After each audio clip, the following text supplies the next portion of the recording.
मित्रों, जैसा कि हम सभी जानते हैं कि हिंदू धर्म में जब भी कोई शुभ कार्य किया जाता है तो सबसे पहले भगवान शिव और माता पार्वती के पुत्र भगवान श्री गणेश जी की पूजा की जाती है। उसके बाद ही अन्य किसी देवता की पूजा की जाती है और यही वजह है कि भगवान श्री गजानन को विघ्नहर्ता भी कहा जाता है। मित्रों, हम सभी जो गणेश जी का स्वरूप देखते हैं उससे जुड़ी कथा के बारे में तो हम सभी जानते हैं कि भगवान गणेश का सर भगवान शिव के त्रिशूल के प्रहार से उनके धड़ से अलग हो गया था, जिसके बाद हाथी का सिर काटकर उनके धड़ से जोड़ा गया। लेकिन मित्रों, क्या आप जानते हैं कि गणेश जी का असली सर धड़ से अलग होकर कहाँ गया और आज के समय में वह कहाँ स्थित है? आइए जानते हैं। शिव पुराण के अनुसार भगवान श्री गणेश जी का जन्म माता पार्वती के मैल से हुआ। कथा के अनुसार ऐसा माना जाता है कि माता पार्वती जी ने सबसे पहले अपने मैल से एक पुतले का निर्माण किया और उसमें फिर जान डाल दी, परंतु उस समय भगवान शिव कैलाश पर उपस्थित नहीं थे। बालक रूपी पुतले में जान डालने के बाद माता पार्वती जी स्नान करने के लिए चली गईं और उन्होंने उस बालक से कहा कि हे वत्स, मैं स्नान करने के लिए जा रही हूँ, तुम द्वार पर खड़े होकर रखवाली करो और मेरी आज्ञा के बिना किसी को भी भवन में प्रवेश नहीं करने देना। इतना कहकर माँ पार्वती स्नान के लिए चली गईं।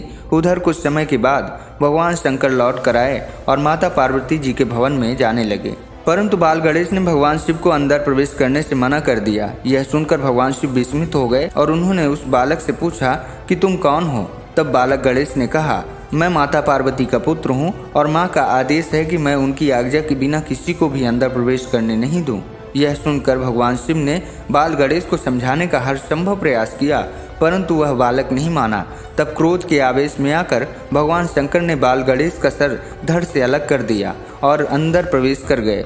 उधर माता पार्वती जी को जब बाल गणेश की वध की खबर मिली तो वह क्रोधित हो विलाप करने लगी, जिससे तीनों लोकों में हाहाकार मच गया।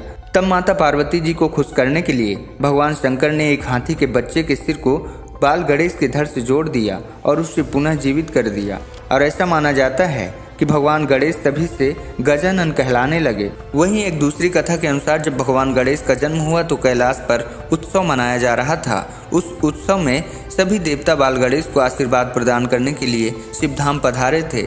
उधर शनिदेव भी कैलाश आए, परंतु गणेश जी को देखे बिना ही वो वहां से जाने लगे। यह देखकर माता पार्वती को उन पर क्रोध आ गया और माता पार्वती जी ने शनिदेव से इसका कारण पूछा।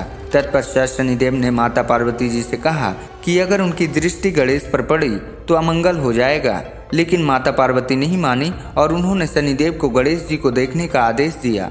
फिर जैसे ही शनिदेव ने गणेश जी को देखा तो उनका सिर धड़ से अलग होकर हवा में विलीन हो गया। इसके बाद भगवान विष्णु ने एक नवजात हाथी के सिर को काटकर भगवान गणेश के धड़ से जोड़ दिया।